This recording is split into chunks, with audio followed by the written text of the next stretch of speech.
예수님 이름 받들어 축복하며 기도하옵나이다. 아멘. 잠깐 시간의 타임머신을 한번 여행을 떠나보도록 합니다. 자, 이게 다음 사진은 1884년에 찍은 사진입니다.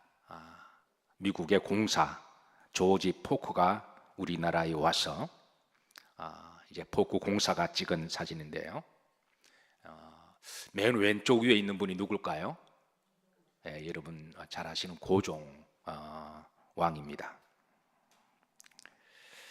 당시에 이제 오른쪽에 있는 분들은 당시의 관리들입니다. 이 사진을 미국의 조지 포크 공사가 우리나라 부임 와서 처음으로 찍은 사진입니다. 그리고 그 밑에는 경복궁의 그런 옛 건물의 모습인데요. 포크 공사가 이 건물을 당시 2,200불을 주고 구입했다고 그럽니다. 자, 그 밑에 아래 7명의 사람들이 있습니다. 그 밑에 맨 아래 7명의 사람들이 보이나요? 그것은 이제 제일 왼쪽에서 두 번째 남자와 세 번째 여자가 바로 우리나라의 첫 번째 개신교 선교사로 들어오셨던 알렌 박사와 그의 사모님 부부입니다. 공식적으로 우리나라의 첫 번째 선교를 하러 오신 당시에 이제 의사 되시는 부부인데요. 자, 이들은 갑신정변 때 큰 부상당한 민영익을 잘 치료해 주어서 고종의 주치의가 되고 조선의 최초의 근대식 병원 광해원이 우리나라에 비로소 역사적으로 설립이 됩니다. 자, 조금 시간이 지나서 1890년대에 우리나라의 한양의 모습입니다. 이 사진은 당시 선교사들이 찍은 자료입니다.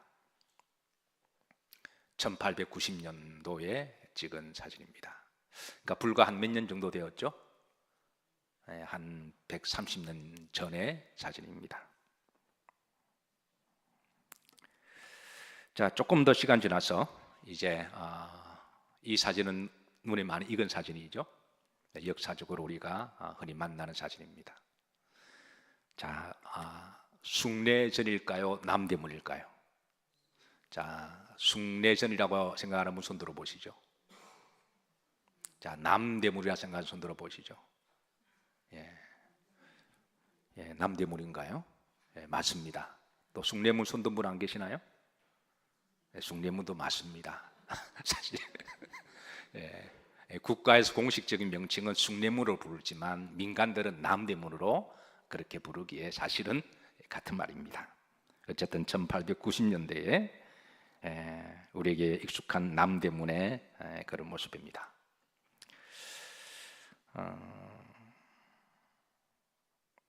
잠깐 그 조금 전에 이제 이때 이 모습을 보면요. 다시 선교사들의 기록 일지에 보면 이제 한양 거리를 다닐 때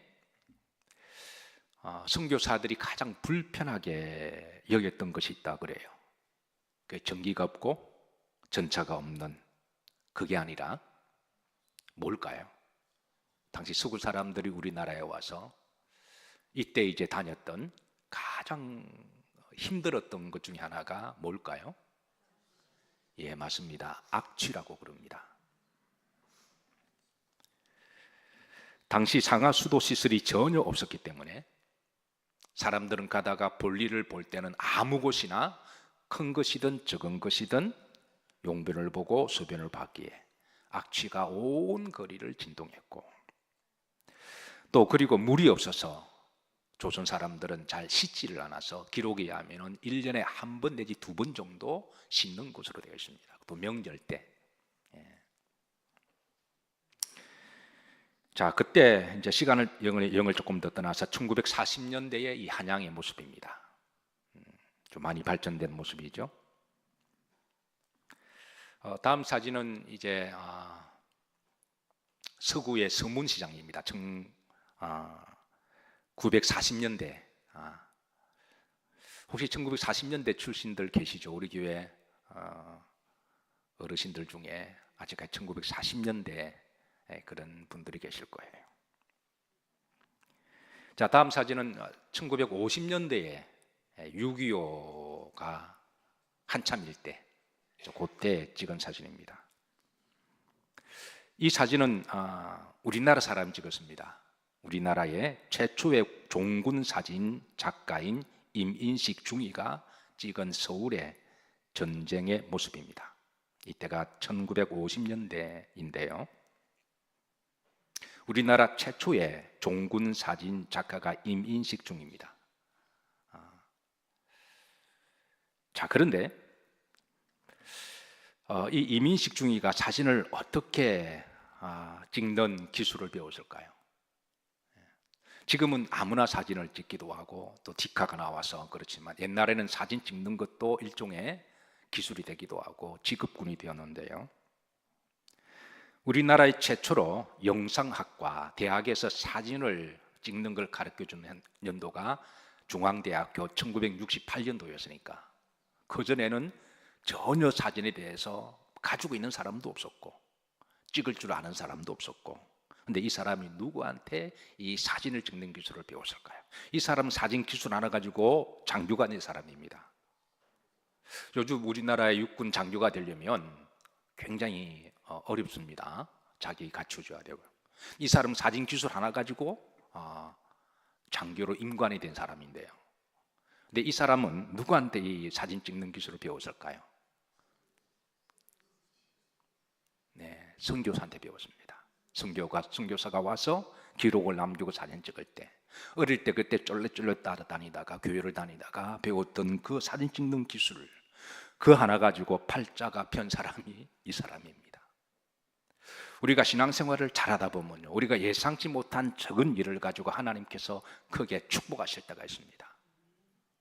우리가 예상하지는 못하지만 조그마한 것 하나 가지고도 하나님이 축복하시면, 우리 기독교 역사를 보면 그런 일이 비일비재합니다. 초창기 1884년에 복음이 들어오고, 그때 어린아이들이 오갈 때 놀 데가 없으니까 교회에서 청소하다가 교회 왔다 갔다 하다가 선교사 눈을 띄가지고 걔가 조금 똘망똘망하고 성실하니까 유학 보내서 유학 가서 학위 받는 아이들이 의외로 많이 있었어요. 그래서 우리가 신앙의 모습은, 오늘 우리가 신실하게 진실하게 찬양 드리지만, 우리가 믿음으로 신실한 하나님을 순수하게 잘 믿다 보면 하나님은 지극히 적은 것 하나 가지고도 그 헌신을 보시고 놀랍도록 역사하시고 축복하시는 하나님이시라는 거예요. 어쨌든 임인식 중이 우리나라 최초의 종군 기자로 등록된 사람이고, 사진 기술 하나 가지고 사진 찍고, 이거 가지고 그냥 미국에 또 도미도 합니다. 그러니까 미국에 또 이민을 가서 또 그렇게 이제 풍성한 삶을 살아가죠. 세월이 좀 지나서 1970년대의 서울의 모습입니다. 네, 조금 익숙한 모습이죠. 아마 60년대생, 70년대생의 어린 시절의 모습을 눈에 익은 모습들을 익히시고, 저 멀리 보이는 타워가 어떤 타워죠? 남산타워입니다. 그리고 이제 그 밑에 있는 동네가 어느 동네일까요? 소위 지금의 용산 이태원의 동네의 모습입니다. 이때부터 서울에서 아파트가 들기 시작합니다. 자, 이게 너무나 다정하고 익숙했던 우리의 1980년대의 초등학교 교실의 모습입니다. 여러분 다 익숙하시죠? 네. 자, 이 교실을 사용했던 분 손을 한번 들어보실까요? 이 교실에서 공부하셨던 분 손을 한번 들어보실까요? 내가 볼 때 아직 나이가 안 된 것 같은데 손을 드는 분도 계시고. 그 다음에 이 사진은 이때 여러분 한번 찾아보세요. 여기에 누군가가 여러분하고 닮은 사람이 있습니다. 한 반에 한 60명, 70명 그렇게 67명, 70명까지 그죠? 있었던 그런 시절입니다. 저 자세히 보면 저도 있습니다. 자, 조금 더 시간 영들합니다. 이게 이제 어딜까요? 1980년대 강남역 사거리입니다. 네, 강남역 사거리가 바로 자, 이런 모습인데요. 10년 뒤에 여기가 바로 이제 강남의 그랜드 롯데백화점입니다. 예. 자, 그리고 요 근래에 우리 나와바리입니다. 우리 강남에 있는 우리 영일 주변에 나와바리입니다. 감회가 새롭죠. 그리고 이 모습은 서울의 밤하늘의 십자가의 모습인데요. 일부 사람들이 이제 핑계대고 빛 소음 때문에 십자가의 불을 밝히는 것을 제지를 해서 교회에서 많이 자제를 해서, 근데 모든 교회들이 밤에 십자가의 불을 켠다면 이거보다 훨씬 더 밤하늘을 아마 십자가의 모습으로 불빛이 밝혀지지 않을까 생각합니다. 자, 제가 이렇게 시간 여행을 잠시 돌아보는 이유는 이렇습니다. 오늘 새벽에 한 2주 전에 제가 헌신 예배를 위해서 말씀을 준비하고 기도를 강단에서 엎드려 하는데요. 우리나라에 복음이 들어온 지가 언제라 그랬죠? 1884년. 제가 의도적으로 몇 번 말씀드리니까 여러분 듣다 보면 기억나실 거예요. 그러니까 1884년 때 우리나라에 복음이 들어왔습니다. 그때 선교사님들이, 또 선교사님뿐만 아니라 복음을 받아들이고 우리 신앙의 선배들이, 어르신들이 그때 이 땅에 눈물을 흘리면서 저들은 헌신하며 하나님께 기도했습니다. 그들의 헌신이 눈물겹도록 발에 피가 나도록 다니면서 복음을 전도하셨고, 당시 교회 다닌다고 하는 자체가 헌신을 각오하지 않고서는 할 수 없는 그런 시대였습니다. 또 집에 가면 핍박을 받기도 하고요. 그런데 저들이 그렇게 눈물을 흘리며 헌신했던 그 헌신이 만약에 140년 후에 오늘의 한국의 기독교를 봤다면 얼마나 저들이 감동이 되었을까요? 문득 제가 그 생각이 들었습니다. 그들이 140년 전에 뿌렸던 그 복음의 눈물의 씨앗들이 불과 140여 년 만에 이렇게 그 뿌리가 내리고 자라고 열매를 맺어서 하나님이 한국을 축복하시고 한국 교회가 그 구원의 불빛이 서울 하늘을 가득 밝히게 하시고 이렇게 풍요로운 대한민국을 하나님이 축복하신 그 열매를 봤다면 140년 전에 그렇게 눈물을 흘리고 기도와 헌신했던 그들이 얼마나 감동적인 모습을 보였을까요? 문득 그 생각이 났습니다. 그래서 이제 시간의 타이밍을 통해서 이제 여러분들에게 우리의 옛 모습을 보여드렸는데, 아마 그분들이 140년 후에 한국에 이렇게 하나님이 축복하신 모습을 저들이 미리 봤다면 그 감동과 기쁨은 이루 말할 수가 없을 거예요. 아쉬운 것은 저들은 그 이루어진 꿈을 보지 못했지만 저들이 뿌린 헌신의 씨앗은 열매를 맺었고 저들이 꿈을 꾸었던 그 헌신의 꿈은 이루어졌습니다. 헌신은 바로 이렇습니다. 우리들이 뿌린 헌신의 씨앗이 때로는 우리의 눈에 보이지 않을 수도 있고 우리의 당대의 열매를 맺지 않을 수도 있지만, 그러나 우리가 뿌린 헌신의 씨앗이 언젠가는 자라고 열매를 맺을 날이 올 것입니다. 그리고 또 다른 찬란한 영광의 대한민국의 모습을 하나님께서 이루게 하실 것이고, 그리고 그 놀라운 찬란한 모습의 대한민국에서 우리의 후손들이 마음껏 그들의 달란트와 그들의 기질을 발휘하는 복된 날이 오리라고 믿습니다. 제가 꿈을 꾸고 있는 것 중에 하나가, 그리고 우리 모두가 꿈을 꾸는 것 중에 하나가, 이 땅에 오늘 이 시대를 살아가는 그리스도인들이라면 분단된 조국가에서 꿈을 꾸는 꿈 중에 하나가, 언젠가는 저 북한의 복음의 문이 열려서 그곳에 복음의 씨가 뿌려지고 자라서 열매를 맺게 되면 하나님이 더 놀라운 모습으로 세계사의 주역이 되는 우리나라 대한민국 만세가 되는 그날이 오리라고 믿습니다.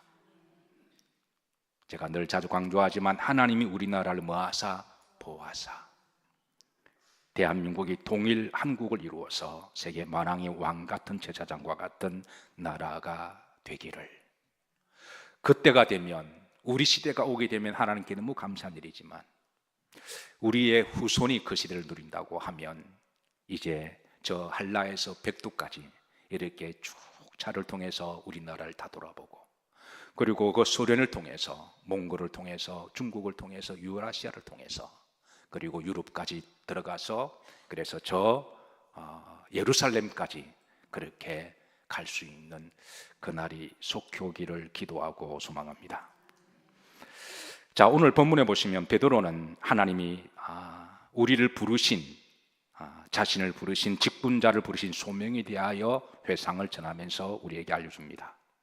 자, 베드로서 1장 3절 다 같이 합독하십니다. 그의 신기한 능력으로 생명과 경건에 속한 모든 것을 우리에게 주셨으니 이는 자기의 영광과 덕으로서 우리를 부르신 이를 알므로 말미암음이라. 자, 사도 베드로는 한평생 하나님의 부르신 그 목적을 기억하고 그 소임을 잘 감당했습니다. 그리고 그가 뿌렸던 곳마다 많은 열매가 맺혔습니다. 그리고 베드로는 다시 한번 늘 하나님께 고백합니다. 나를 부르신 이를 알므로, 나를 부르신 목적을 베드로는 늘 기억하고 그 부르심에 충성했음을 고백하고 있습니다. 베드로는 자신의 전 인생 여정 가운데 가장 극적인 전환점이 있다면 예수님을 자신을 부르실 때 바로 그때가 아니었을까요? 고기를 낚는 어부에서 주님이 나를 따라오라, 내가 너로 사람을 낚는 어부가 되게 하리라. 그때 그 부르심에 따라 그는 모든 것을 버려두고 주님을 따랐습니다. 그리고 그 부르심의 소명을 따르면서 그의 인생은 서서히 변화되기 시작했습니다. 그리고 그는 뿌렸던 씨앗과 열매들이 하나님께서 놀라운 열매를 맺게 하셨습니다. 자, 3절 중간절에 보면 여기 이제 베드로는 이렇게 고백합니다. 이는 자기의 영광과 덕으로서 그랬습니다. 베드로는 늘 기억하기를 하나님 나를 부르신 목적은 하나님의 영광이었다. 이사야 43장 7절에도 여기에 우리를 부르신 목적을 다시 한번 천명해 주고 있습니다. 합독합니다. 내 이름으로 불려지는 모든 자 곧 내가 내 영광을 위하여 창조한 자를 오게 하라. 그를 내가 지었고 그를 내가 만들었느니라. 하나님은 우리가 어떻게 할 때 구체적으로 영광을 받으시는지 우리에게 영적 가이드를 제시합니다. 첫 번째, 역대상 16장 29절입니다. 합독합니다. 여호와의 이름에 합당한 영광 그에게 돌릴지어다. 제물을 들고 그 앞에 들어갈지어다. 아름답고 거룩한 것으로 여호와께 경배할지어다. 하나님께 영광 돌리는 첫 번째에 우리의 부르신 삶의 자세가 있다면 그건 당연히 예배입니다. 예배는 우리가 하나님께 영광 올려드리는 첫 번째 신앙의 행위라고 보시면 됩니다. 만약에 여러분들 교회에서 열심히 사역을 하는데 예배를 빠졌다면 그 헌신과 사역은 일단은 시작부터가 잘못된 겁니다. 모든 헌신의 시작은 예배로부터 시작합니다. 하나님 예배를 통해서 우리에게 헌신의 본질을 깨우쳐 주시고 우리가 왜 헌신해야 되는지, 우리가 왜 사명을 감당해야 되는지 우리들에게 알려주고 있습니다. 그리고 우리가 하나님 앞에 예배를 통하여 가장 이제 영광 돌리는 예배를 드림으로 헌신이 시작된다면, 그러니까 헌신의 시작은 항상 예배로부터 시작함을 기억하십시오. 어떤 사역을 하시든 간에 헌신의 시작은 뭐로부터 시작된다고요? 예배로부터 시작됩니다. 예배로 시작됐다면 이제 영광이 우리의 전 삶의 영역으로 확산되어지기를 원하시는데, 그게 이제 고린도전서 10장 31절입니다. 합독합니다. 그런즉 너희가 먹든지 마시든지 무엇을 하든지 다 하나님의 영광을 위하여 하라. 그러니까 우리의 하나님의 영광을 예배로 시작했다가 그 예배에 하나님 영광 올려드리는 삶이 우리 삶 전 인격적인 영역에서 우리 생활 속으로 점점 확산되어 가는 것. 먹든지 마시든지 무엇을 하든지. 그리고 이제 이런 삶은 우리에게 복음 전하는 삶으로 영광을 받기를 원하십니다. 빌립보서 2장 11절입니다. 합독합니다. 모든 입으로 예수 그리스도를 줄 아시나요 하나님 아버지께 영광을 돌리게 하셨느니라. 그러니까 하나님은 우리가 하나님께 예배를 통한 영광 올려드리고 그 예배의 영광이 영생 우리 삶으로 이어지고 우리의 삶에서 이제 복음을 전하는 삶으로 이렇게 점점 확산되어지는 것, 하나님이 이를 통해서 영광을 받으시는 것이죠. 베드로는 늘 이것을 기억하고 헌신을 살았습니다. 하나님 나를 부르신 목적은 하나님 영광을 위한 것이다.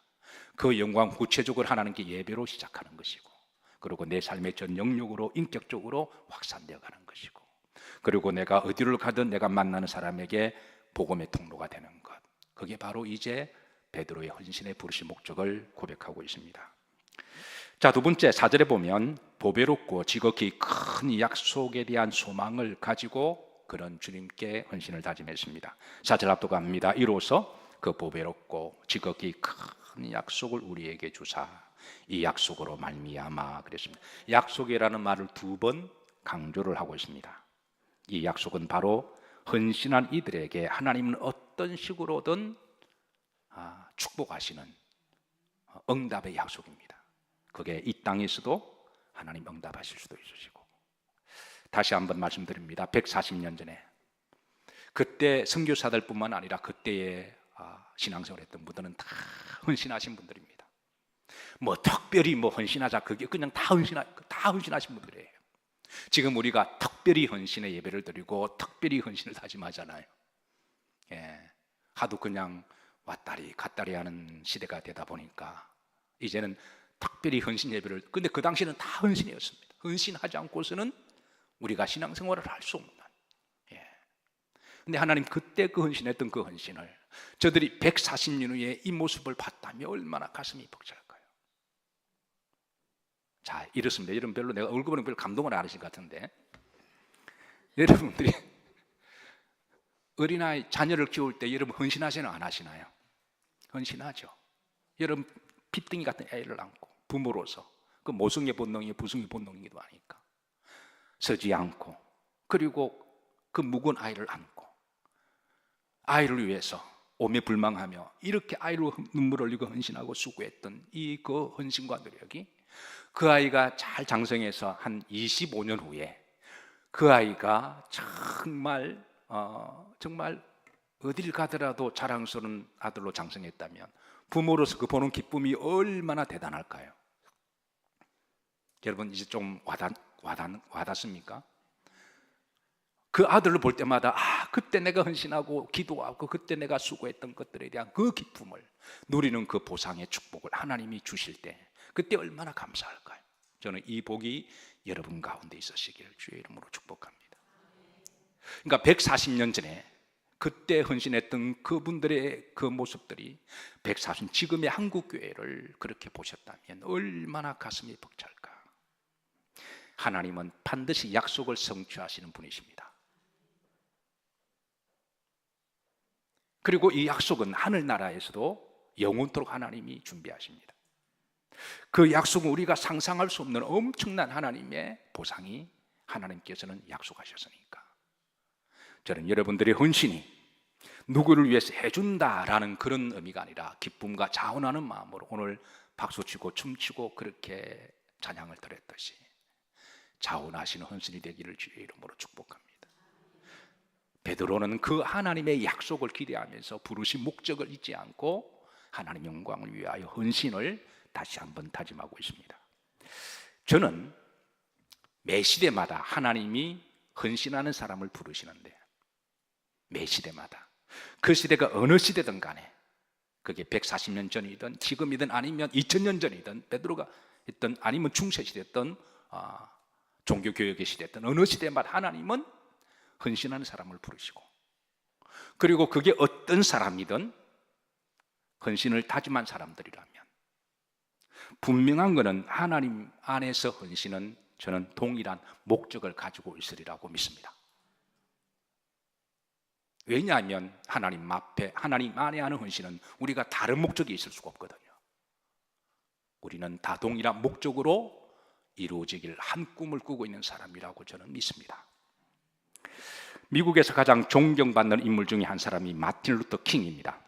흔히 그를 인권운동가, 흑인해방가, 권리신장운동가, 평화주의자라고 평하지만 그건 세상 사람들이 언론에 사는 이야기고 그런 자신을 늘 이렇게 소개합니다. 자신은 하나님께 소명을 받아 헌신된 사람이다. 그런 자신을 그렇게 소개합니다. 하나님 앞에 소명을 받아 헌신된 사람임을 그는 고백합니다. 그의 대표적인 헌신에 대한 꿈에 대한 유명한 스피치가 있습니다. 나는 뭐가 있습니다? 꿈이 있습니다. I have a dream. I have a dream. 나는 꿈이 있습니다. 1963년 8월 28일 미국의 수도 워싱턴 DC 링컨 기념관 광장 앞에 한 30만 되는 엄청난 인파가 몰렸습니다. 그런데 그때 모인 군중들은 재밌게도 흑인들은 이제 일자리를 잡을 달라고 모였습니다. 백인들은. 그리고 흑인들은 우리에게 자유를 달라고. 그러니까 모임 목적이 서로 달랐던 거예요. 백인들은 더 좋은 잡을, 더 돈을 많이 벌 수 있는 잡을 달라고 모였고, 흑인들은 우리에게 프리덤을 달라고 모였습니다. 모이긴 모이는데 서로 동상이몽이었던 거죠. 그날 마틴 루터 킹 목사님은 회중들을 향해서 I have a dream, 나에게는 꿈이 있습니다. 여러분들에게 오늘 말씀드릴 것이 있습니다. 나의 벗들이여, 어제와 오늘 우리가 고난과 마주할 자리도 이 가운데서도 나는 꿈이 있습니다. 이 꿈은 미국의 드림에 깊이 뿌리 내린 꿈입니다. 나에게는 꿈이 있습니다. 언젠가는 이 나라가 모든 인간은 평등하게 태어났다는 것을 자명한 사실로 받아들이고 그 진정한 의미를 신조로 신념으로 살아가게 되는 날이 오리라고 믿는 꿈입니다. 자, 이 내용은 다소 길기 때문에 제가 여기까지만 소개하는데요. 이 연설이 끝났습니다. 연설이 끝나고 대중들의 시선은 점점 달라지기 시작했습니다. 그들은 이게 모이기 전까지만 하더라도 저들의 꿈은 달랐습니다. 단순히 개인적인 어떤 꿈을 이루기 위해서 어떤 사람은 잡을, 어떤 사람은 돈을, 어떤 사람은 자유를. 그런데 저들은 이 루터 킹 목사님의 스피치를 듣고 보다 더 가치가 있고 고귀한 소망, 헌신에 대한 공통된 꿈을 꾸기 시작합니다. 그리고 마침내 그들이 꾸었던 꿈은 마틴 루터가 꾸었던 꿈과 같은 꿈을 꾸기 시작합니다. 그리고 그 꿈은 마침내 이루어졌습니다. 사실 루터 킹 목사님이 수많은 살해와 협박을 당했습니다. 잘 아시다시피 그는 1968년 4월 4일 날 암살을 당했습니다. 그의 헌신은 죽음을 각오한 헌신이었던 것을 예상했는지 루터 킹 목사님은 자주 그는 자신의 죽음에 대해서 언급을 합니다. 예상을 하셨는지, 하도 암살을 많이 당하니까 그걸 각오를 하셨는지는 몰라도. 그래서 어느 날 그가 암살을 당하기 전 2달 전에 그가 섬기는 교회에서 이런 설교를 합니다. 나는 자주 나의 죽음에 대하여 생각합니다. 그리고 나의 장례식을 그려봅니다. 만약에 여러분 중에 누가 혹시 저의 장례식을 집도하신다면 부디 제발 질기하지 마세요. 또 저의 장례식 조사에서도 조사를 맡은 여러분들에게 부탁합니다. 짧게 해주십시오. 그리고 부탁합니다. 조사를 하실 때 내가 노벨 평화상을 받은 사람이라는 것도 말하지 말고, 그리고 내가 300개 넘는 이상의 표창과 상을 받았다는 것도 말하지 마십시오. 그런 것들은 나에게는 다 중요하지 않습니다. 다만 나에 대해서 말씀할 때에 다른 사람들을 섬기는 일에 삶을 바치려고 헌신했다고 말해 주신다면 감사하겠습니다. 말씀을 정리합니다. 저는 하나님 안에서 꾸는 헌신의 꿈의 목적은 저는 다 동일하다고 생각합니다. 그게 어느 시대든 그게 어느 사람이든. 왜? 하나님은 한 분이시고 우리가 하나님 앞에 진정한 헌신이 있다면 그 헌신은 하나님과 다를 것이 아니기 때문에 저는 140년 전에 이 땅에 오셔서 선교사들이 눈물을 흘리며 기도하시던 그 헌신의 그 두려움에 그 꿈이나 그때 우리 신앙의 이제 선배들이 우리나라의 한반도의 땅에 무릎을 꿇고 교회마다 기도하셨던 그분들이 꾸었던 헌신의 꿈이나 마틴 루터 킹 목사님이 꾸었던 그 꿈의 헌신이나 오늘 이 시대에 하나님의 부르심을 받고 헌신을 다짐하는 진실한 그리스도인들의 헌신의 목적은 저는 다 동일하리라고 믿습니다. 다를 리가 없죠. 그건 하나님의 영광을 위한 것이고, 그리고 하나님은 때가 되시면 그 약속을 이루시는 하나님이시기에 비록 우리가 살아가는 현실이 좀 암울하기도 하고 때로는 힘든 요소도 있습니다. 헌신할 수 없는 여러 상황들이 있고 또 헌신하기에 너무 부담스러운 그런 부분들이 있지만, 그러나 하나님 우리에게 주신 시간과 기회가 지나가고 나면 우리가 하고 싶어도 더 이상 할 수 없는 그런 시대가 올 것입니다. 그래도 하나님이 아직까지 우리들에게 기회를 주셨을 때 우리 신앙의 선배들이 꿈을 꾸었던 그 헌신의 목적의 꿈이 오늘 우리들에게도 동일한 꿈이 되어서 우리가 부렸던 그 약속들이 때가 되어서 찬란하게 이루어지고 그 영광스러운 미래의 모습을 우리가 우리 시대에 볼 수 있으면 더 감사한 일이고, 그렇지 않더라도 하늘나라에서 하나님이 상급으로 예배해 주실 것이고, 그리고 다음 세대에서 마음껏 누릴 수 있는 그 헌신의 열매들이 찬란하게 피어나는 우리 영일교회의 헌신이 되기를 주의 이름으로